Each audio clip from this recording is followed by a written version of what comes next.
وَاقْتُلُوهُمْ حَيْثُ ثَقِفْتُمُوهُمْ وَأَخْرِجُوهُمْ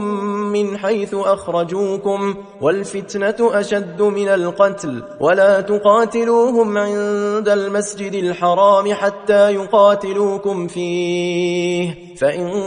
قَاتَلُوكُمْ فَاقْتُلُوهُمْ كَذَلِكَ جَزَاءُ الْكَافِرِينَ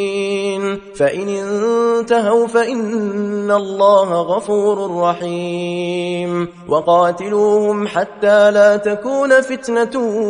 وَيَكُونَ الدِّينُ لِلَّهِ فَإِنِ انتَهَوْا فَلَا عُدْوَانَ إِلَّا عَلَى الظَّالِمِينَ الشَّهْرُ الْحَرَامُ بِالشَّهْرِ الْحَرَامِ وَالْحُرُمَاتُ قِصَاصٌ فَمَنِ اعْتَدَىٰ عَلَيْكُمْ فَاعْتَدُوا عَلَيْهِ بِمِثْلِ مَا اعْتَدَىٰ عَلَيْكُمْ وَاتَّقُوا اللَّهَ وَاعْلَمُوا أَنَّ اللَّهَ مَعَ الْمُتَّقِينَ وَأَنفِقُوا فِي سَبِيلِ اللَّهِ وَلَا تُلْقُوا بِأَيْدِيكُمْ إِلَى التَّهْلُكَةِ وَأَحْسِنُوا إِنَّ اللَّهَ يُحِبُّ الْمُحْسِنِينَ وَأَتِمُّوا الْحَجَّ وَالْعُمْرَةَ لِلَّهِ فَإِنْ أُحْصِرْتُمْ فَمَا اسْتَيْسَرَ مِنَ الْهَدْيِ وَلَا تَحْلِقُوا رُءُوسَكُمْ حَتَّى يَبْلُغَ الْهَدْيُ مَحِلَّهُ فَمَنْ كَانَ مِنكُم مَّرِيضًا أَوْ بِهِ أَذًى مِّن رَّأْسِهِ فَفِدْيَةٌ مِّن صِيَامٍ أَوْ صَدَقَةٍ أَوْ نُسُكٍ فَإِذَا أَمِنتُمْ فَمَن تَمَتَّعَ بِالْعُمْرَةِ إِلَى الْحَجِّ فَمَا اسْتَيْسَرَ مِنَ الْهَدْيِ فَمَن لَّمْ يَجِدْ فَصِيَامُ 3 أيام في الحج و7 إذا رجعتم تلك 10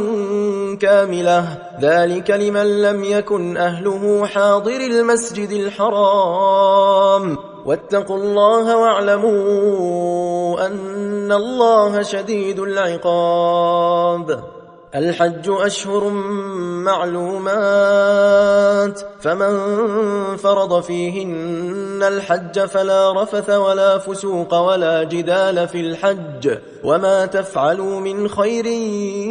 يعلمه الله وتزودوا فإن خير الزاد التقوى واتقون يا أولي الألباب ليس عليكم جناح أن تبتغوا فضلا من ربكم فإذا